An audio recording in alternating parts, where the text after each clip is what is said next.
Hi, hello, and welcome to the Connect podcast, where we talk all things high performance mindset and redefining success. My name's Eloise, and I'll be your host. Today is the very first episode of the Connect podcast, and we are fortunate enough to be joined by Richmond Aflw Captain Katie Brennan. Prior to the inception of the Aflw competition in 2017, Katie had an illustrious career in women's state league and representative football. She was originally drafted at pick number 22 to the Western Bulldogs for the 2013 exhibition series. In 2015, she was recipient of the Susan Alberti Best Female Player Award, and in 2017 won both VFLW Best and Fairest Award and the 2017 VFLW Leading Goal Kicker Award. It was in 2016 that she was signed to the Western Bulldogs as a marquee player for the 2017 inaugural AFL Women's Competition, and she was later nominated as captain by her teammates. These successes haven't been without their challenges in recent years. Her AFLW career to date has been riddled with injury and suspension, and in 2019 she requested a trade to the Richmond Tigers for their inaugural 2020 season. To me, Katie epitomises what it means to be a high performer, not because of the successes she's had, but because of her mindset and how hard she works to overcome her challenges. The way that she deals with setbacks and continues to treat herself as a professional athlete. Tough angle for a second goal, and she's kicked it beautifully. Just worked it back into the breeze. That's her second. Katie Brennan, who's already kicked the 3 goals this season, comes in from point blank range, makes no mistake. On the approach, sends it on its way. Has it got the distance? Was it touched? It got there.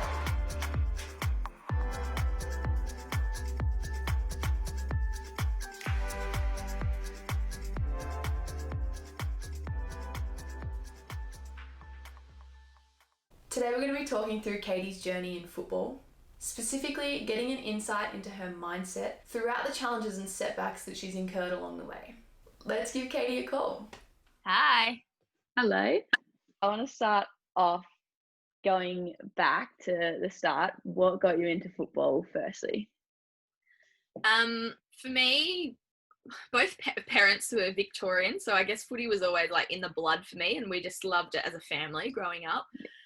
So that was a starting point. Then my brother started to get into like Auskick from a really young age, and he was 2 years older, so I just naturally followed everything that he did and just like adored him. So I picked up a footy, and I think even before that though, we were always kicking in the backyard, and Dad was always trying to sort of teach us how to kick a drop punt, and so that's sort of where it all started. And then as soon as Paul got into like Auskick and then structured footy, like under 8s, under 9s, 10s, all that sort of stuff, that's where I just like really wanted to get involved. And I think that's where the gender barrier came in, where, I was a young girl and also sort of 2 years younger. That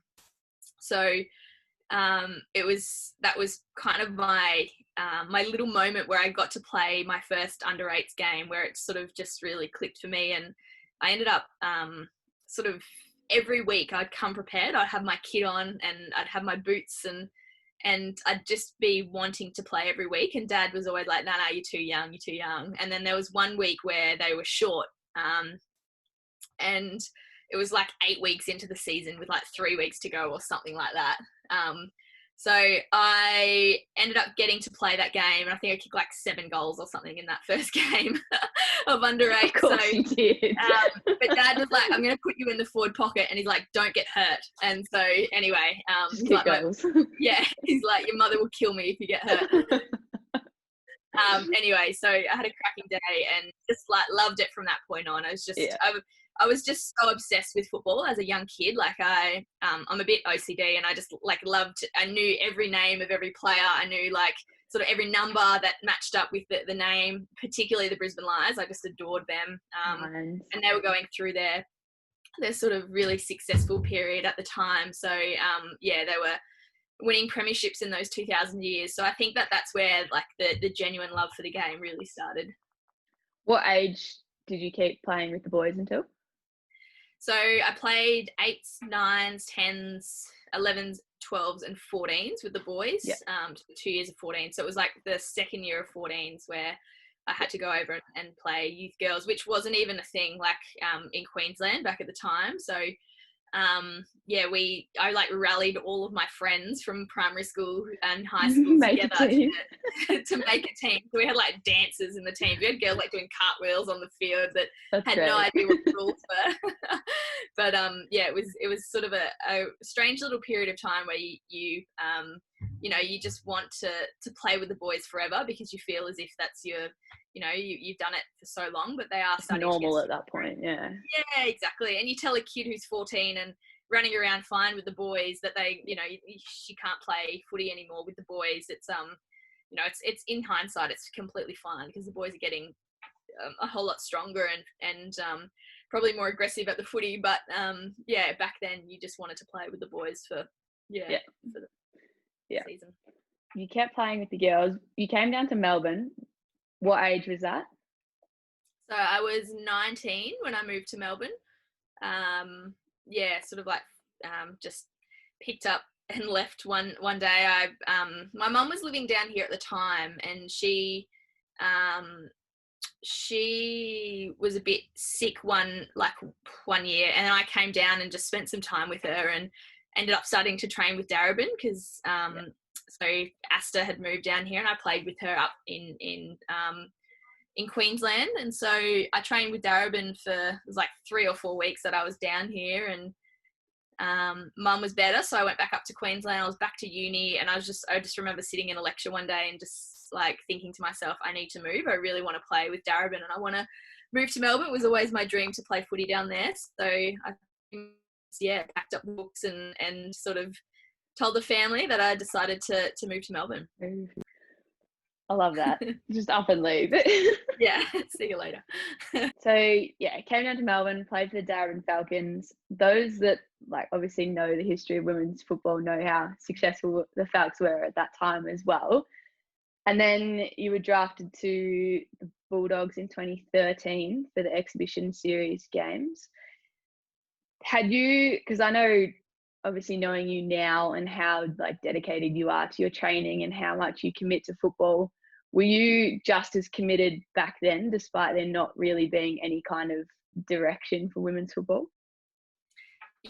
I guess we were having a chat about this before, and I think for me, I've always been pretty committed, and I've just always loved the game and loved getting sort of the most out of myself, and so I think that's where it all started. It definitely went to another level when I started playing at Darebin.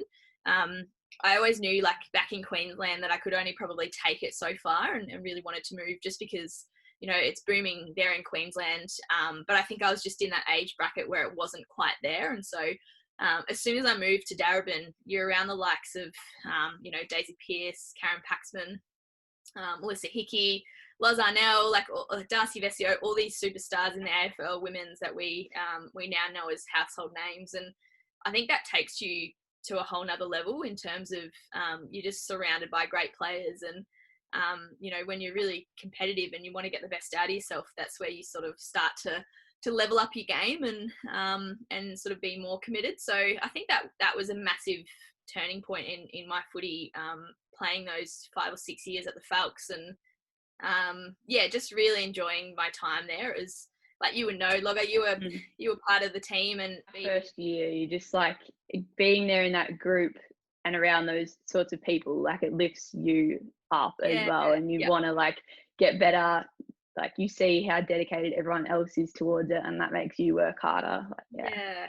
And that's the thing. I think some people don't want to go to a team with that many great players because they're scared of not getting an opportunity. But I saw it in a sense, like I was really young when I started at the Falcons, and I saw it in a sense of I get to train with these girls 3 times a week. That's going to take me to the next level, as opposed to just playing against a great team every so often. So I loved my time at the Falcons, and I certainly got heaps out of it. And I think that's, to answer your question, it probably took my my understanding of the game and my professionalism to another level, because you're just surrounded by great athletes and great people. Yeah, I definitely felt that as well.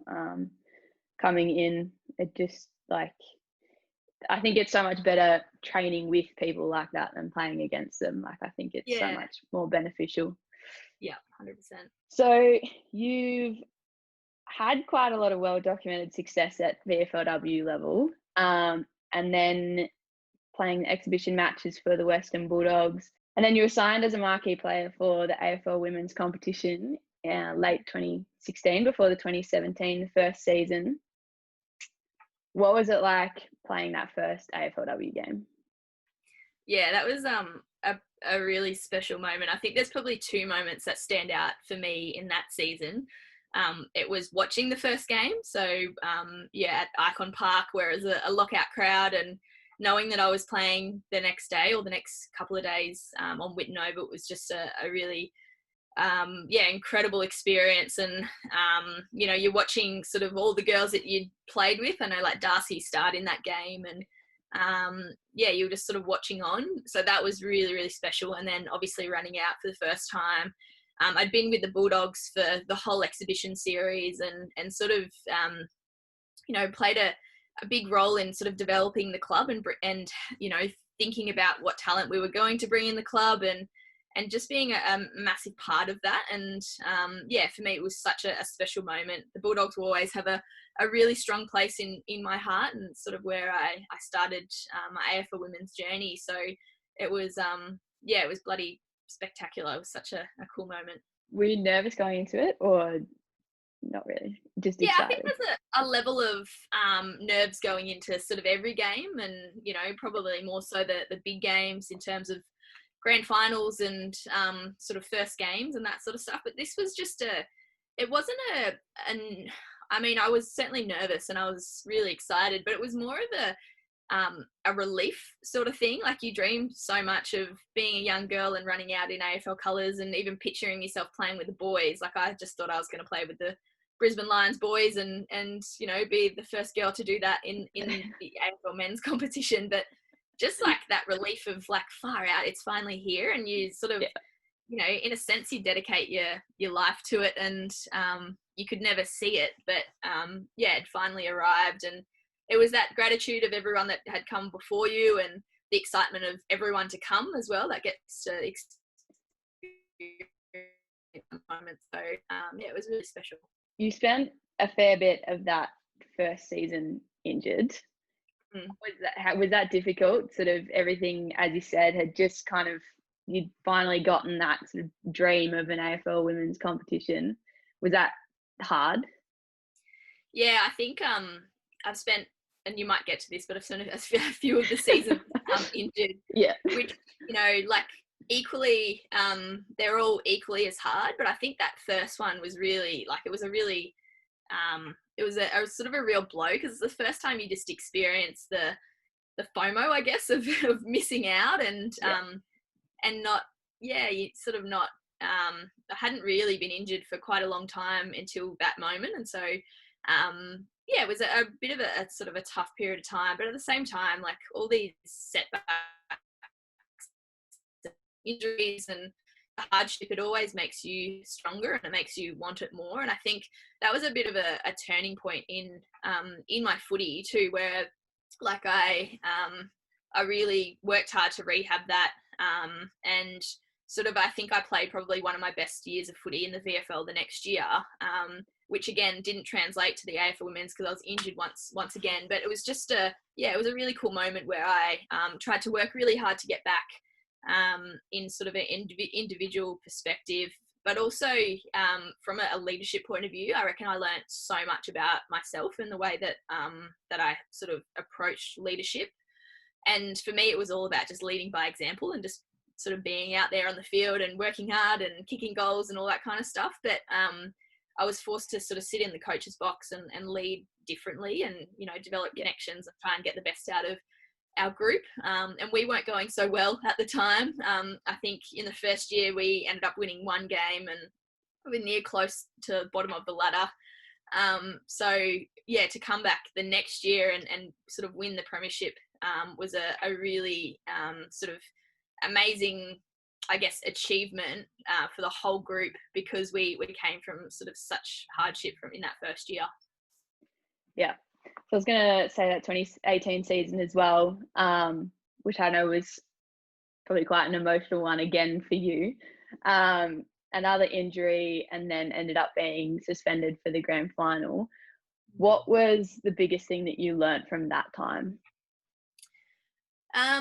Probably just to control what you can control, and that it was a massive uncontrollable that I wasn't able to play in the grand final. But one thing that we did as a group rocking up that day, and it was still one of the best days that I'll ever remember of my football career, even though I wasn't out there with the girls, I got to sit back and witness it, and sort of felt that I was still a part of it. And I think you can go into things like that and feel left out and feel as if that you're like sulk a bit on the day, but there was a connection between, we had 9 girls that couldn't play that day if it was injury or just not getting selected, and we all wore our jerseys underneath our polos, and we still felt so much a part of it. And I think that was just a massive learning for me, is just control what you can. And there's going to be ups and downs in footy, and like there is in life. And, I feel like I've experienced a few downs in the last few years of footy, but it all just makes you stronger, and it's how you respond to it as well. Like you can just, be the victim in it, or you can learn from it, control what you can, and sort of move forward and know that there's ups coming as well. So I think that, the best is yet to come. So then going into 2019, you had much more of a consistent year, and then ended up requesting a trade at the end of the season to Richmond. 2020 with the Tigers was a tough year again. How did that compare?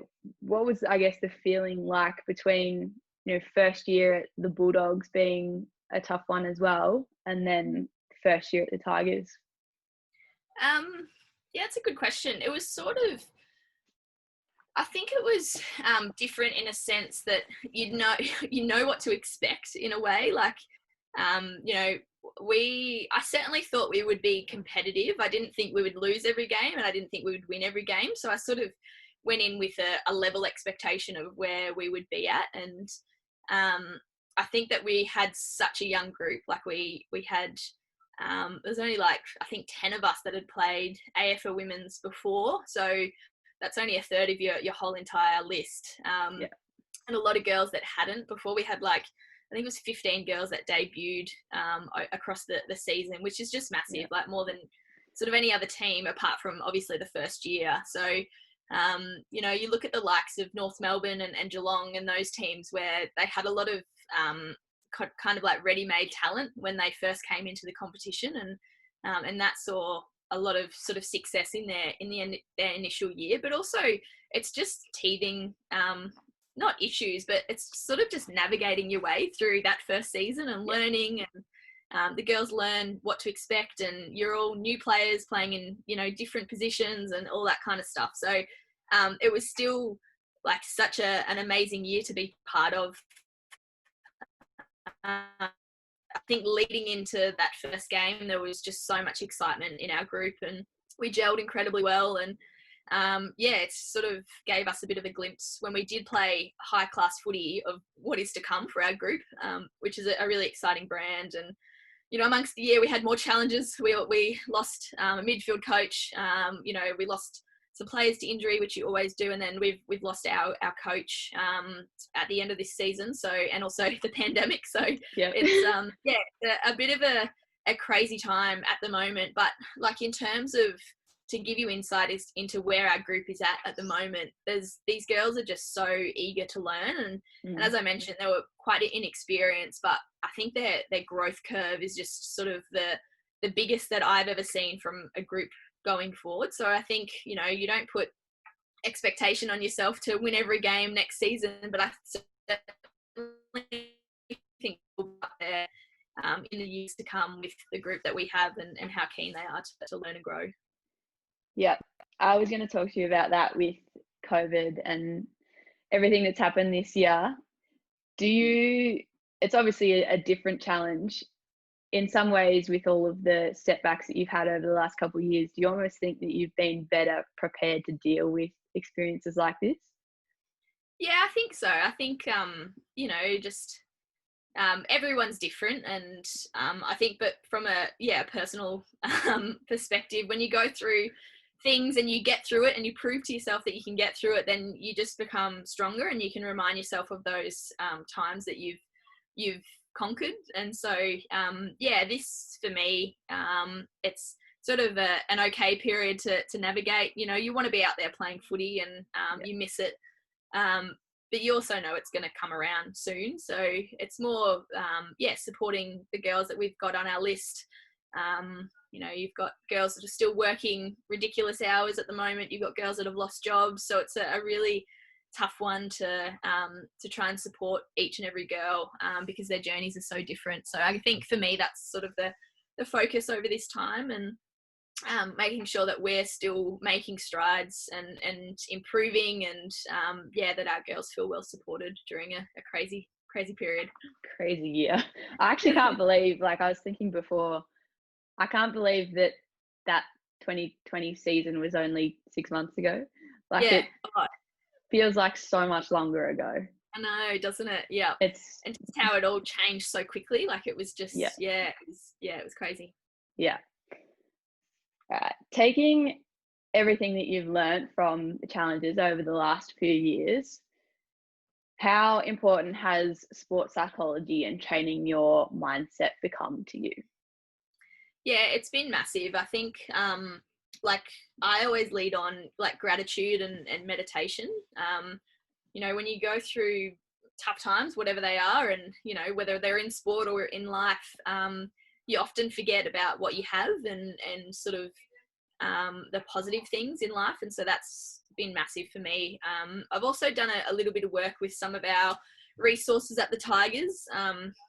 Ben Crow, he's massive in the men's space for the Tigers, and he was one that I really leaned on through this season, just for a bit of mentoring and support and sort of leadership advice and that kind of thing. So I think you know, reaching out and you know, having your support network, which is like your friends and your family, but also having someone who sort of somewhat sits outside of that and has a bit of an outside perspective, but is still really sort of savvy in that area. And he was just unreal for me during that time, just to, I guess, take you back. Because I think when you're in a moment and you forget about, what you can control and what you can't control. And I think he was a massive, part of reminding me about those things. So, it's been huge. And I think it's something that you can always, like, we work so hard training our bodies as athletes, but training your mind is just so important. Yeah. Are you grateful for the setbacks? Yeah, definitely. I think you start to get a bit tired of them, you know, once they start to add up. And I think, like, going back to your question about, I think it was sort of like relating your first setback to like your third or your fourth setback. It's kind of like you get that like added, okay, I know I can get through this, and you know, you can sort of, you know, you've done it before and all that kind of stuff. It's just like, oh my God, another one. Like it gets a bit sort of frustrating in a sense, but at the same time, you have to be grateful for them because they make you the person you are. And I think probably through all this, like, I don't feel like my football has improved a hell of a lot because I, you know, you have injuries and you have setbacks, but I think as a person, I've just grown so much just dealing with whether it's, the leadership and taking care of your girls, or it's, you know, personal setbacks, or you just sort of move through life and there's so much growth because of the challenging times. Yeah. What's leadership to you? To me, leadership is like influence, and it's support, and it's care, and it's leading by example and showing the way. So I think it comes back to influence being in that key word. And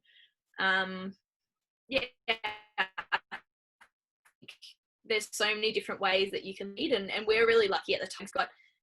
We've got very different personalities within our leadership group, so it really, you know, balances out. And I think that's super important too, not just to have, you know, one leader. I think leadership comes in all forms and shapes and sizes, and there's no you know, right or wrong way to lead a group. There probably is a wrong way to lead a group, but in terms of it's such an evolving space, and it's like, to be fair, it's really tough as well. Like I can't just sit here and say that I love being a leader, because it is really challenging at times, and you put a lot of I guess like pressure on yourself, and you feel a lot of pressure because of whether it's performance or group cohesion or anything like that. So it's a really tough pursuit, but it's also really rewarding and really exciting when you get it. Yeah. Do you feel that pressure sometimes externally, or is it more that you put it on yourself?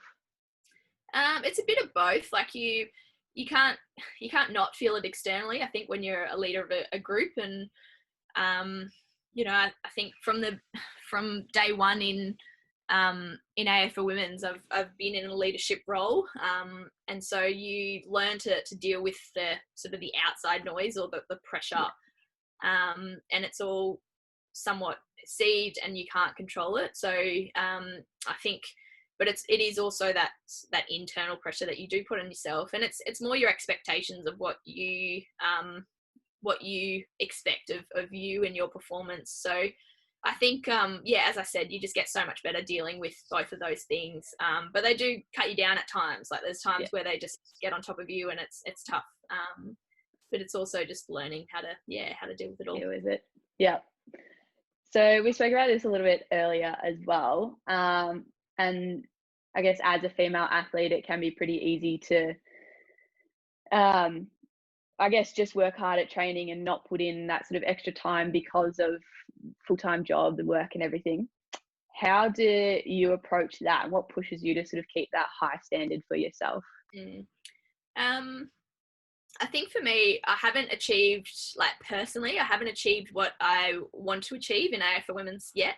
And I don't think I've played my best footy. So from an individual perspective, it's kind of like proving to yourself that you can do more in that space. And I think that translates both to your individual performance, but then also your team performance. And, first and foremost, like I want to eventually win a premiership with our girls and really set up this club for future success going forward. And I think it's such a such a motivating thing that you want to be a part of something really special going forward and look back on it. So that's probably my ultimate drive at the moment, is just setting up something really amazing at the Tigers, and setting really high standards for our group, and continuing to grow and evolve. And I think if we can do that, then it will be a successful club going forward.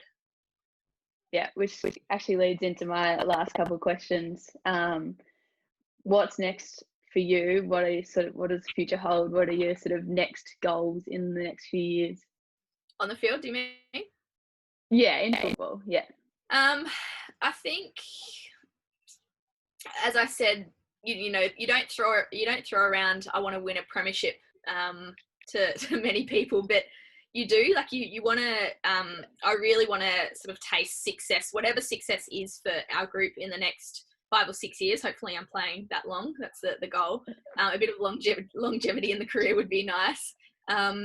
I think that is that's the ultimate driver. That's what sort of gets you up in the morning and makes you want to put in those extra sessions, is having that taste. And I've half tasted it at the Bulldogs, and we went from nearly winning one game in the first year to winning the flag in the next year. But I think still having that sort of deep inside me, I want to win a flag and I want to be out there with the girls. So I think that's a really massive driver to be top of the list, and it makes you work really hard, from an individual point of view, but invest so much more into your group and your girls. So that's definitely number one.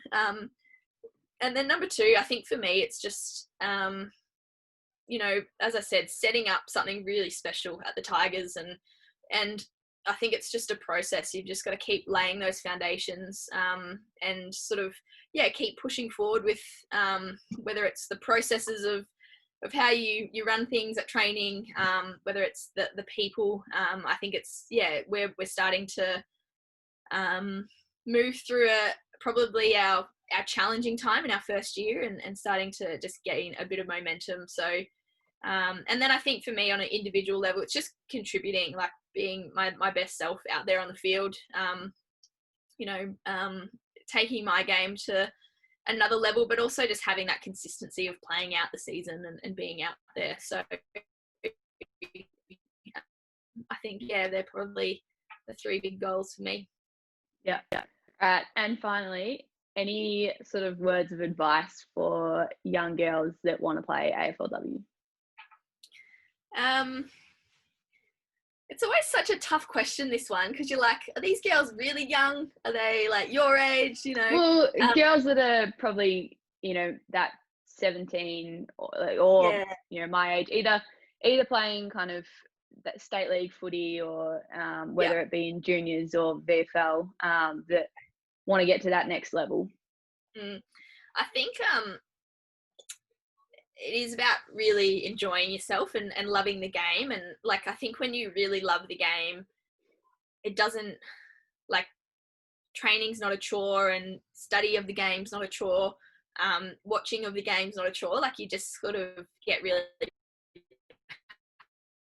game and really curious into, like positioning on the field, into the way that certain players play, all that kind of stuff. And I think really falling in love with the game is something that can take your game to another level, because you just get curious about the things that like the smaller details of the game. So that's one thing. But I think the second thing is just that it does take hard work and it takes sacrifice too. Like